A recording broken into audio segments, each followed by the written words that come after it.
Can you guys give up your living space for me? It's really cramped with 3 kids, you know? Out of the blue, my sister-in-law showed up at our 2-family home, where my husband and I were living with his parents, bringing her kids along. Both my husband and I were dumbfounded by my sister-in-law's outrageous demand. Lost for words, we were even more shocked when my in-laws took her side. The space you guys are living in is too big for just the 2 of you, isn't it? It's only right as human beings to give it up for this girl and her 3 growing kids. You 2 would be just fine in a storage room. I couldn't take their selfishness anymore. I was at the end of my rope. I needed to bring down divine retribution on them for their selfishness. Determined internally, I responded with a blank expression on my face. All right. As you wish, my husband and I will leave this place. With that, I took my husband's hand, and we moved out of the 2-family home to a modest apartment. A few days after moving, I received a call from my sister-in-law on my smartphone, and instinctively answered. What pierced my ears was the desperate shouting of my sister-in-law. What is this all about? I just got a notice to vacate from the real estate agency. You know something about this, don't you? What did you do? And that was my revenge against them, who had taken over our home. My name is Emily. I'm a remote worker in my 30s, living with my husband, Michael. We met through a blind date. I had been a remote worker for a long time before getting married, and not having many opportunities to meet men, my worried parents set up the blind date without telling me. Initially, I was confused and thought it was none of their business, but the man I met was surprisingly pleasant. We hit it off as we found common topics to talk about, and that led to dating and eventually marriage. The man who became my husband is somewhat timid, but he's a kind person and very reliable. For someone like me, often described as assertive yet inflexible, he has a lot of qualities that I lack. Life with him was going smoothly. His parents lived in the next town over. We weren't living together, but we had a good relationship, occasionally staying in touch and being invited to their house. A few years into our marriage, my mother-in-law started suggesting that we live together. We're getting on in years, and when I think about the future, I get anxious. Hey, if it's not too much trouble, would you like to live together?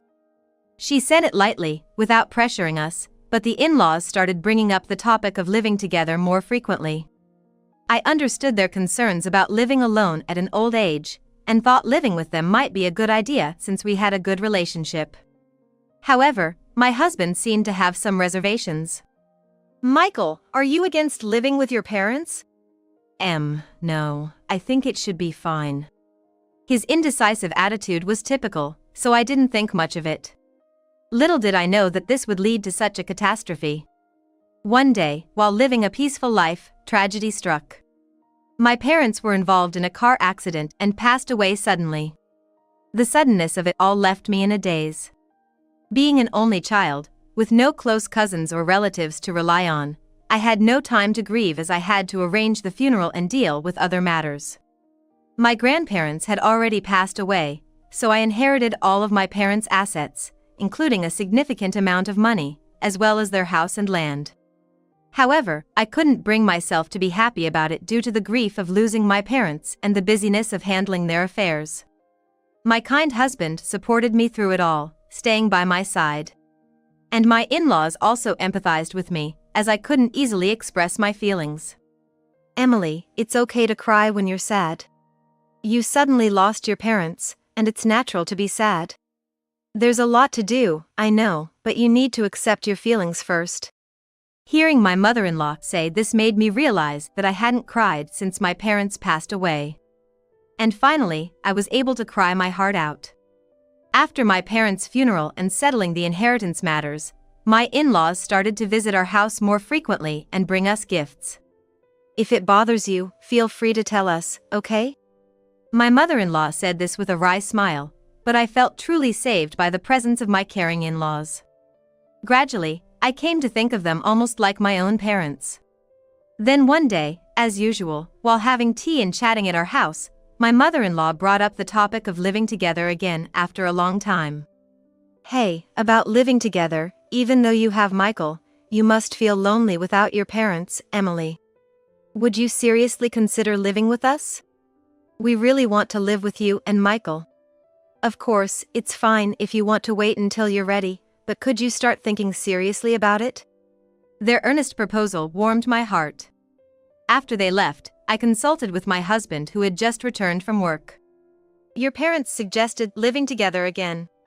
I have to deal with my parents' house anyway, and I was thinking that maybe it's a good opportunity to start living together in a new house built for us all. What do you think, Michael? Well, yeah, I'm sure it will be fine. Let's do it. My husband seemed a bit concerned about something, but in the end, he accepted my wish. From there, we conveyed our willingness to live together to my in-laws and started preparations for it. The house I inherited from my parents was old and had concerns regarding earthquake resistance, so we decided to demolish it and build a new duplex for us to live together with my in-laws on the same land. It cost a considerable amount to demolish the old house and build the new one, but fortunately, we were able to cover the costs with the inheritance left by my parents. A few months later, a new duplex registered in my name was completed. My in-laws liked the new house, and I felt relieved and started our new life living together with a fresh mind. At first, living together with my in-laws went smoothly. However, gradually, I started to feel a coldness in their attitude toward us. Hey Emily, don't vacuum at such a late hour. It's incredibly noisy. You're home all day, you can clean any time. You need to be more considerate of us in your daily life. At first, it was mostly comments about our different living rhythms and noise, but gradually, they started to make more and more critical remarks about household chores.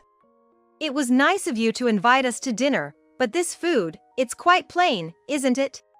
Could you make something more extravagant next time? Are you lacking in hospitality? I wonder what kind of education your parents gave you. Their cold words pierced through my heart. However, I thought it was due to my own immaturity. They must be scolding me for my own good. I decided to bear it and accept their harsh words. Even so, their sudden change from being kind and warm to this cold attitude gradually started to bring me down. When I vented to my husband, it seemed like he had an idea what was going on. So that's what's happening.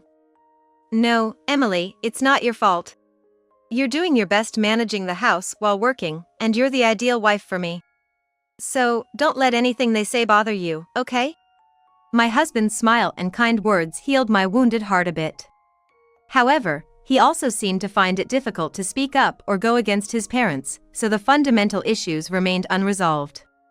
Gradually, the mistreatment from my in-laws escalated from words and attitudes to financial matters. They stopped contributing to the living expenses and utility bills that we used to split. You and Michael are both working, so you have money. It's outrageous for you to ask us, who are living on our pensions, to pay. Don't you think it's cruel? When did you become such unfilial child? With such accusations thrown at us, we had no choice but to bear the financial burden for my in-laws as well. Then one day, a shocking incident occurred. My husband cheated on me, so I divorced him. So let us live here with you. My sister-in-law barged into our house saying this, bringing her 3 young children with her. My husband and I were perplexed, but my in-laws welcomed them with open arms. This is your home too, there's no way we'd refuse. We're actually thrilled to live with our grandchildren. That husband of yours was terrible for cheating. You must be exhausted. Come in and rest first. Yay, thank you. Excuse us for intruding. Despite living under the same roof, my husband and I weren't even asked when my in-laws decided to happily invite my sisters-in-law and their kids to stay. If it were just a short visit, that'd be one thing, but to move them in without asking us. I just couldn't wrap my head around it. Feeling uneasy, I cautiously approached my mother-in-law to talk. This sudden decision to live together with my sister-in-law and her kids, it's a bit. Upon hearing this, my mother-in-law looked like she took it as me being against living with my sister-in-law. Glaring at me with a stern look, she retorted in a cold voice. What? Are you saying she should be left to wander the streets after her husband left her? Even with her young kids?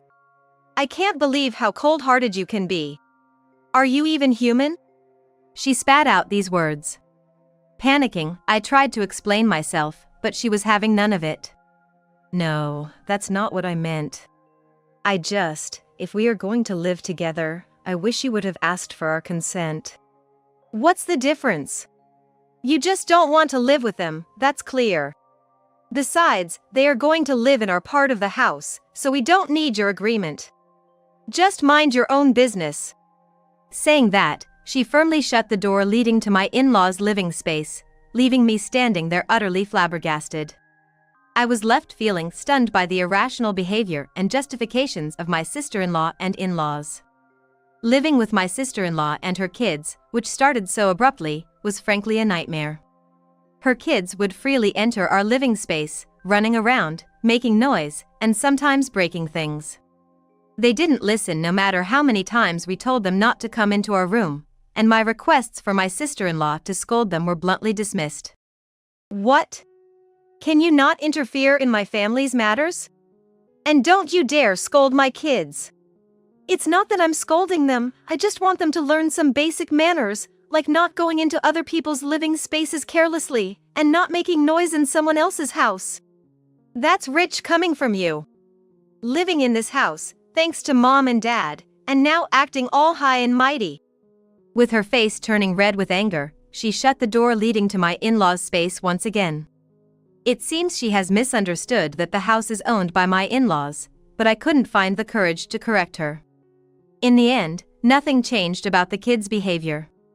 They would barge into my workroom, disturbing my work, making both my professional and personal life chaotic. I was slowly losing my mind due to the daily commotion. Observing the kids, I noticed something. At first glance, they seemed well-dressed, but upon closer inspection, I saw their teeth were riddled with cavities, their nails were bitten down and rough. It was clear they weren't being properly taken care of. Together with their lack of manners, it was apparent that my sister-in-law wasn't taking proper care of them. And my in-laws, perhaps too soft on their grandchildren, didn't seem to be correcting them at all. Ever since my sister-in-law and her kids came, our lives have been turned upside down. I'm really at my limit. Exhausted, I opened up to my husband, who finally shared his long-standing concerns. It seems that my in-laws have always favored my sister-in-law, leaving my husband feeling neglected for a long time. However, my in-laws have a great public image, never letting anyone catch a glimpse of the discord within the family or their own unpleasant traits, always appearing as a happy family of four. After getting a job, my husband moved out and started living on his own, and that's when his parents' attitudes softened, showing more kindness and consideration. This kind demeanor extended to me after marrying him, leading us to believe they had turned over a new leaf. But since we started living together, my in-laws' attitude has been just like when I was a kid. While they dote on their daughter, they don't care about my husband at all. Instead, they look down on him and treat him coldly. This behavior and attitude became more pronounced around the time they accepted their daughter moving in, and my husband realized that his parents' true nature hadn't changed since his childhood. It seems that whether or not they're living with us determines how my parents behave outwardly. If we're not living together, they treat everyone nicely with a perfect facade, but their true colors show when we live under the same roof. I'm sorry for not realizing this sooner and making you go through such a hard time. My husband said, his eyes teeming with tears. Hearing this confession from my husband was a shock to me. I could never have imagined that the kind in-laws I knew before we moved in were just a facade, and that they had been looking down on me all along. I had started to suspect something from their recent attitudes, but hearing the truth made it all the more heartbreaking. However, my husband was a victim just like me, even though he kept silent about it. I couldn't bring myself to be angry at him. Thank you for telling me. It's not your fault, Michael, so please don't apologize. Understanding the true nature of my in-laws, I suddenly felt the inferiority I had towards them vanish. From then on, I secretly began preparing to leave and escape from my in-laws and sister-in-law whenever necessary. A few weeks later, on a holiday, as my husband and I were relaxing in the living room, my sister-in-law made an outrageous suggestion. The place where Mom and Dad live is too cramped. We can't let the kids live freely there. So, how about you give us your living space? Wait, are you telling us to leave this house? Stunned by my sister-in-law's absurd demand, both my husband and I were taken aback. My sister-in-law just snorted in derision. Oh, even a fool like you gets it. That's right, I'm telling you to leave this house. As I was at a loss for words, my mother-in-law appeared behind my sister-in-law. The space you guys are living in is too big for just the two of you, isn't it? It's only natural as human beings to give it to this girl here, who has 3 growing kids, don't you think? My mother-in-law said, smirking. I couldn't hold back any longer and argued back. That's absurd. This is our home too. Where are you telling us to live? I don't care about that. Maybe you can live in a storage room? That would be perfect for just the two of you. My mother-in-law said dismissively, while my sister-in-law eagerly agreed. I felt my patience snap at their audacity. I couldn't take it anymore. I had to mete out divine punishment to these women who did whatever they pleased. Determined in my heart, I responded with a neutral expression. Fine, we'll leave. But we can't move out right away, so please give us a week. We'll be out of here just like you want in a week's time. Saying that, I took Michael's hand and turned our backs to my in-laws and sister-in-law, who were squealing with delight. Once we were alone, Michael looked at me with a frustrated expression and apologized. Emily, I'm sorry. I couldn't say anything. Hearing him say that, I revealed my plan to him. It's okay, I've got everything planned out. Actually. Michael was surprised, but he agreed to my proposal. We then proceeded with our moving preparations, and a week later, we faced my in-laws for the last time. As you wished, we're leaving this house. In return, we're cutting off all ties with you and your daughter, starting today. My husband declared our decision to sever ties, but my in-laws didn't seem to care at all. Good, be gone. You were a failure of a son to begin with, you're nothing to us. I feel so refreshed now that the nuisances are gone. This house is finally just for us. Ignoring my triumphant in-laws, Michael and I left the 2-family house we had lived in. We moved into a rental apartment we had arranged temporarily. Despite being small, it was a quiet space, and we started our peaceful life together, just the two of us. A few days after moving, I was working from home when I decided to take a break and checked my personal phone, only to notice a slew of missed calls from my in-laws and sister-in-law. Just as I was wondering what was happening, my sister-in-law called again. I answered without thinking, and her shouting voice pierced through my ears. Hey, what's going on? I just got a message from the real estate agent saying we have to leave. Do you know something about this? What did you do? Actually, ever since my husband opened up to me about his parents' true nature, I had been preparing to sell the house we lived in with them. I had secretly requested estimates from several real estate agents, selected one, and at the moment they announced they were kicking us out, I went through with the sale. Although the house was newly built and a 2-family home, the assessment of the house itself was bargained down. However, the land was prime real estate, so we were able to get a decent amount for it. So, I was able to let go of the land and the 2-family home that I inherited from my parents, and recoup a considerable amount of money. That's outrageous. This house belongs to Mom and Dad, right? It's ridiculous that you could sell it on your own. To my sister-in-law, who seemed to be under the mistaken impression that the house was in her parents' name, I told the truth. No. This house was built under my name, so it was mine in both name and reality. I was only renting a part of the living space to your mother and father. Well, now it's someone else's house since I've sold it. What did you say? It seemed like the conversation with my sister-in-law was on speakerphone, as I could hear her and my mother-in-law's astonished voices. The house wasn't under Michael's name. We thought it was under his name, so it would naturally belong to us as his parents. You deceived us, you liar. When you said you were leaving the house, normally, you should have handed over the ownership to us. What an ungrateful, deceitful person. My in-laws and sister-in-law were screaming and hurling abuse. To them, I retorted. That's an awful thing to say. You all made your own assumptions. I just disposed of my own property. So please hurry up and leave." With that, I hung up the phone, ignoring my still yelling sister-in-law and her family. The in-laws, having received an eviction notice from the real estate agent, had no choice but to comply and reluctantly vacated the new home.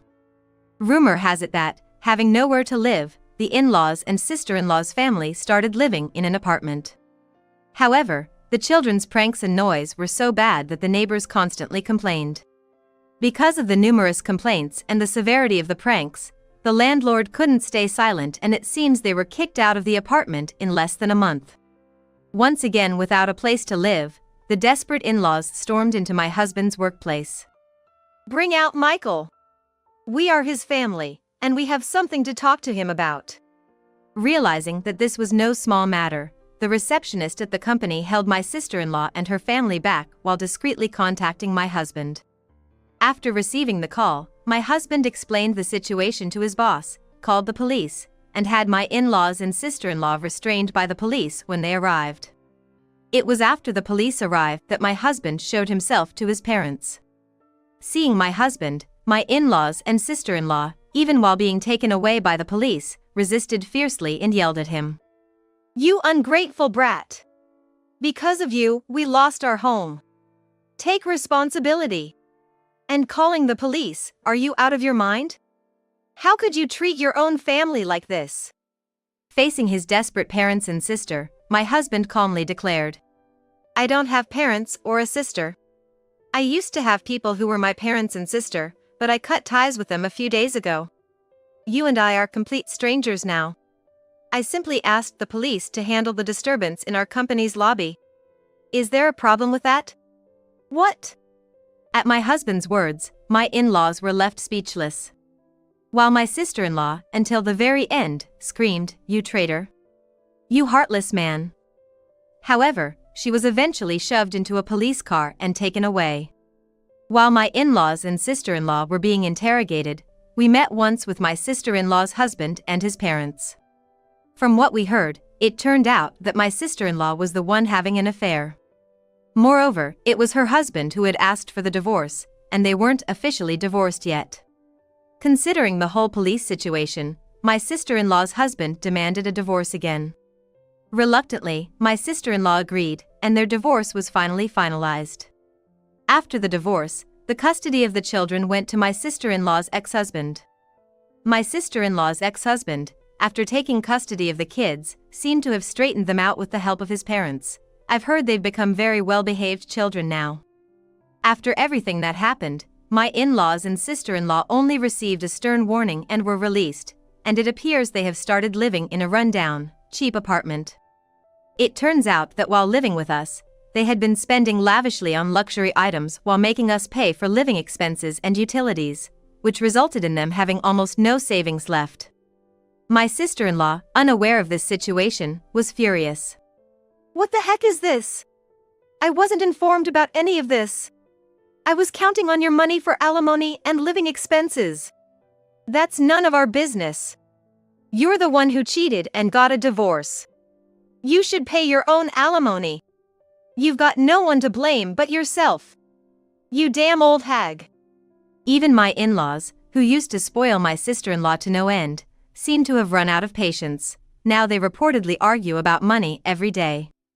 It seems like my sister-in-law has long since lost contact with her affair partner, leaving her with no one to rely on. Out of necessity, she started working a part-time job.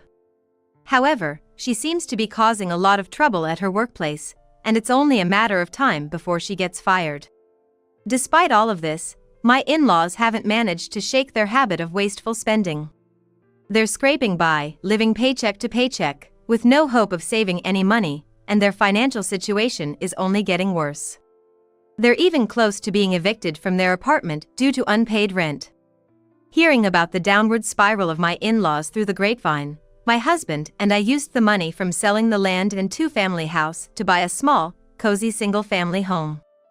Together with my sweet husband, I'm now living a peaceful and happy life every day.